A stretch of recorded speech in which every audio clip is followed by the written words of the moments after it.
The protests for George Floyd has reignited the centuries-old conversation about reparations for the descendants of enslaved African Americans. Following the end of the Civil War, nearly 4 million enslaved people across the country were legally free, but none of the people forced to work on plantations for 246 years saw profits from the trillions of dollars of their stolen labor. Instead, African Americans remain the only group of people in the U.S. to start out with close to zero capital to their name. So William Darity Jr. has been studying reparations for 30 years now. He is a Samuel Du Bois Cook Professor of Public Policy and an African American Studies professor at Duke University. And you also wrote the book on the subject. Your book is called Here to Equality: Reparations for Black Americans in the 21st Century. Thank you so much for joining us. I don't think we could get anybody better than you because you're pretty well schooled in this. So I'm going to ask you, I think, a question that pops up a lot when the reparation conversation is happening. And it's, do you believe it is a realistic goal that reparations actually could be achieved? I think it's an essential goal. I don't think that there's any other way to bridge the enormous racial wealth gulf in the United States without implementing a reparations project. Today, Black Americans constitute about 13% of the nation's population, but only possess about 2.6% of the nation's wealth. This is a consequence of the intergenerational effects of the atrocities that have been visited upon Black Americans from slavery through the Jim Crow period, including massive mob violence during that interval, as well as into the present moment where we have mass incarceration, police executions of unarmed Blacks, ongoing discrimination. And if we're going to breach that racial wealth gap, we need a massive program, a comprehensive program of reparations. Is it likely to occur? I'm an economist, and we're notorious for being bad at forecasting. So I'm not certain what's going to develop, but I certainly think that the moment now is more propitious than any in my lifetime, and perhaps since the end of the Civil War with the Reconstruction era, for serious national consideration of a reparations project and serious national prospects of adoption of a reparations project. So can you explain, Professor, why wealth and not income is the key to stability in the United States? And does the lack of wealth, or has the lack of wealth, impacted generations of families? And will that, the lack of wealth, impact the futures of families? I think there's no doubt that the lack of wealth has a tremendous effect on economic security and opportunity for families. The foundation for the current racial wealth disparity that I talked about a moment ago is the failure to provide the formerly enslaved with the 40-acre allotments that they were promised in the aftermath of their period of enslavement, and simultaneous with the allocation of 160-acre land grants to many, many white Americans in the western part of the United States on territory that had been acquired from the Native Americans, had been seized from the Native Americans, to the point that there are now 45 to 90 million white Americans who are beneficiaries across the generations of those land allocations. Why is wealth more important than income? Income is a flow concept that's associated primarily with the earnings that we receive during a given year, but wealth is the net value of our property. It's the difference between what we own and what we owe, or the difference between our assets and liabilities. So it could include real estate, it could include a home, it could include financial assets like stocks and bonds. To get the net worth concept, or the net value of our property, we subtract off our debts. For many young people, this would include their student loan debts. But your wealth is going to be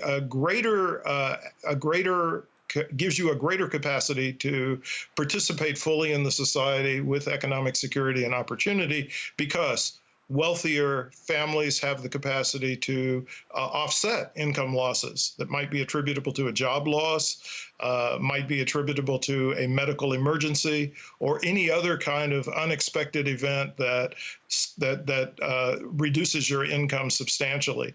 So you can replace income with wealth, but you can't replace wealth with income. In addition, wealthier households have a greater ability to provide their children with a debt-free college education, purchase homes in high-amenity neighborhoods, provide bequests to subsequent generations to ensure their well-being, purchase quality legal counsel when you're confronted with the criminal justice system, and also participate more fully in the political process in a society where money seems to really matter in the electoral system. I think it's really good that you brought that up. The president often, and he did today, pointed to the African-American unemployment rate as a measure to indicate how well African-Americans are doing in this country. But you rightfully point out that wealth is the thing that lasts, that you pass on from generation to generation. And in this country, even now, but for many generations, it has been linked to land ownership. Home ownership in particular has helped many groups become wealthy. And that's something that African Americans have been left out of it. Everyone remembers that, formerly enslaved people were promised 40 acres and a mule initially. That a promise was taken back.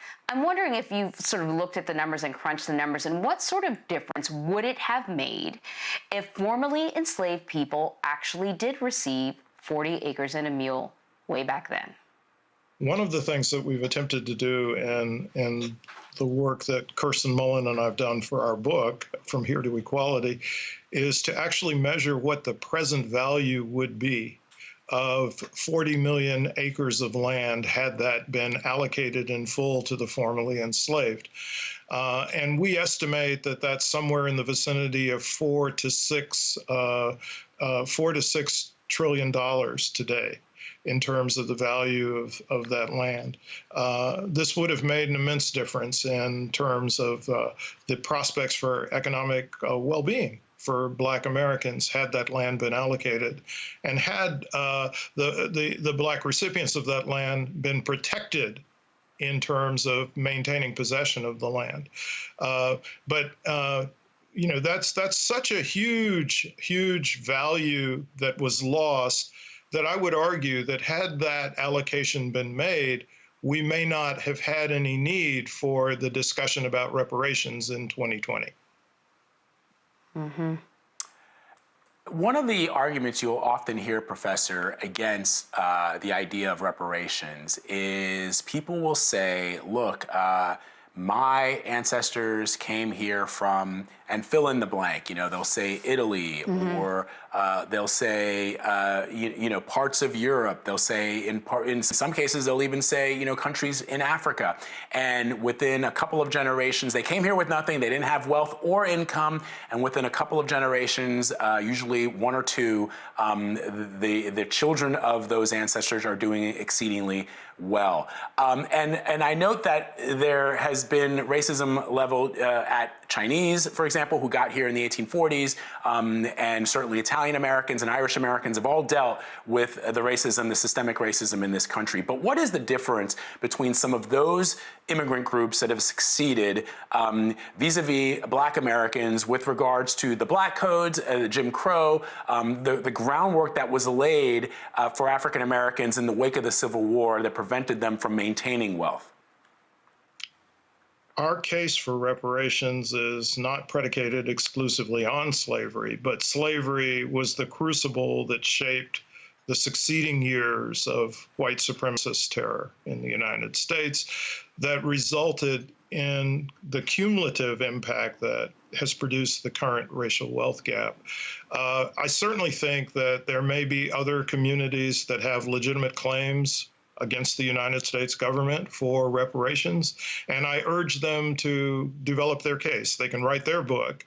I'm not sure that they should share the title From Here to Equality, come up with their own, but they can write their book about their case. It's not the case that we developed. Our case is focused specifically on the historical record of atrocities that have been leveled at those individuals who are living descendants of persons who were enslaved in the United States.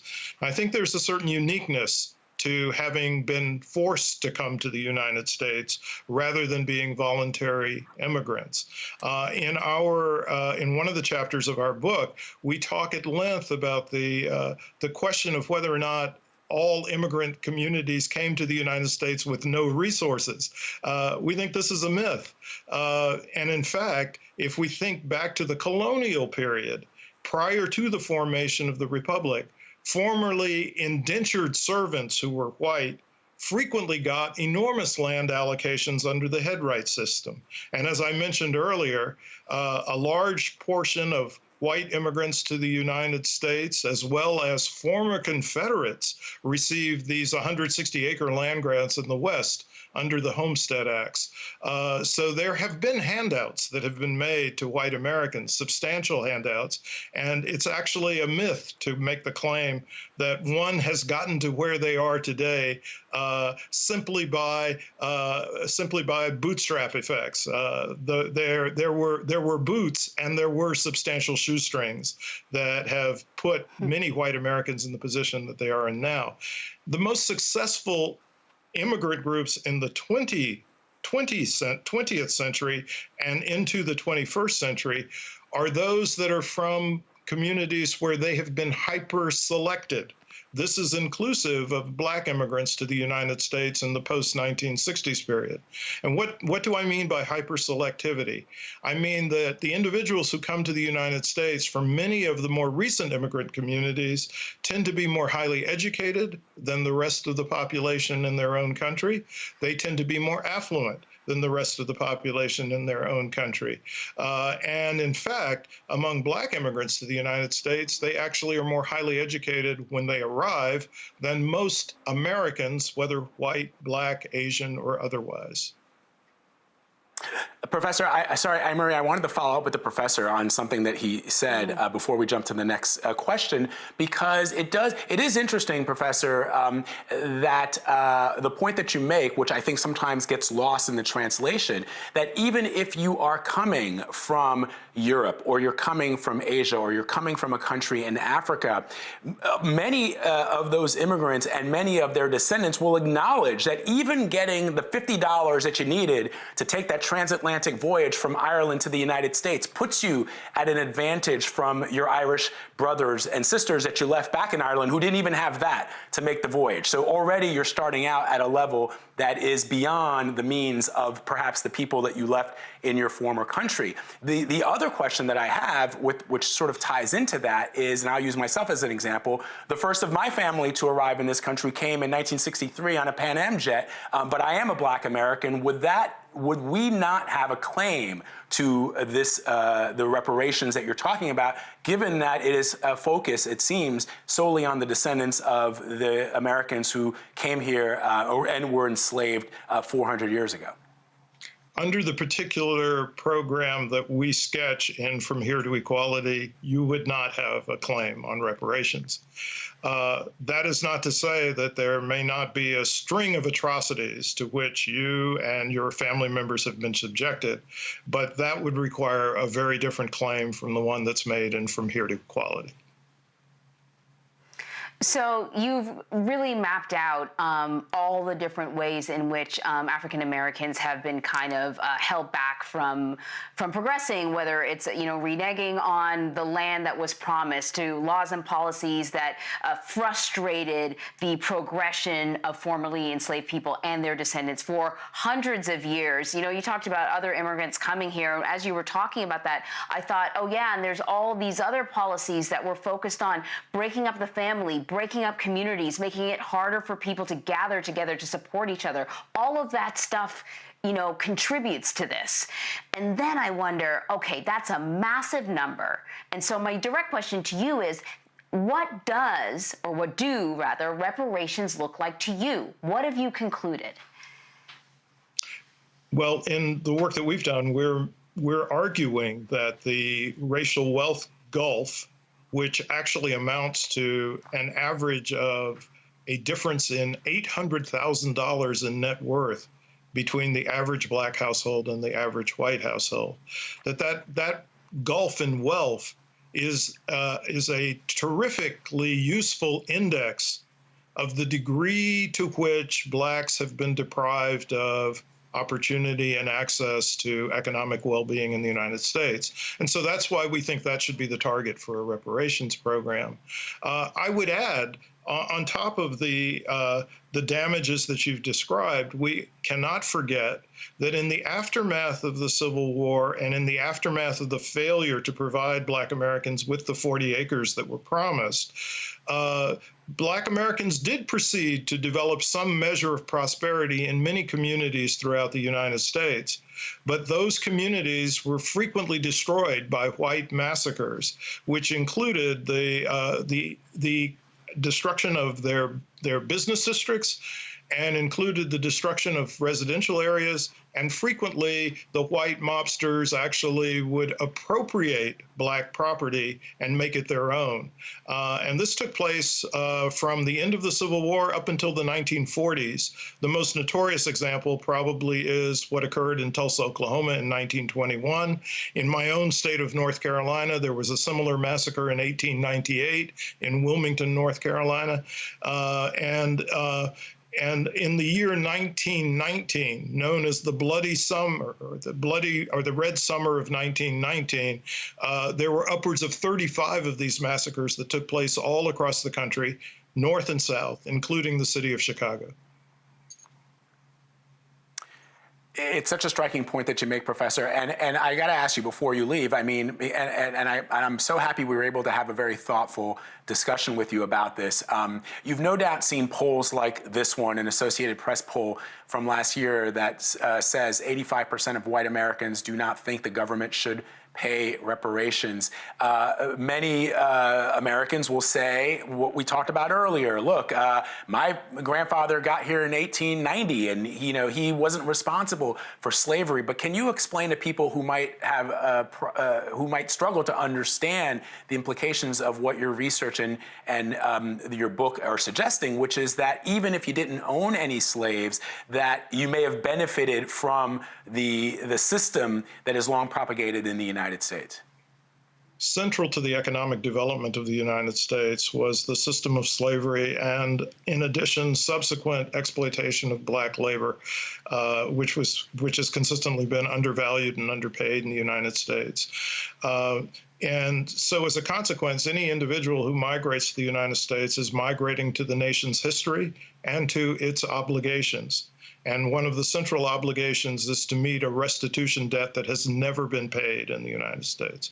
And so as a consequence, I would argue that collectively as a nation, we all share that responsibility. It's not a question of individual guilt. It's not a question of an individual being billed. This is a federal government obligation. The Congress needs to legislate the reparations program, and the federal government must fund it. I would add, in addition, that in the year 2000, when Michael Dawson and Ravana Popoff did a survey of Americans' attitudes towards reparations, 96% of white Americans were opposed to reparations for Black Americans. So the 85% figure is actually an improvement. And I suspect that in a climate in which Americans collectively are finally recognizing the extent of anti-Black police violence and how sustained that has been over many, many decades, that there actually might be a stronger movement in favor of reparations for Black Americans. Really, really fascinating discussion. Professor William Darity Jr., thank you very much, sir. This was really interesting. Thank you. Thank you for having me.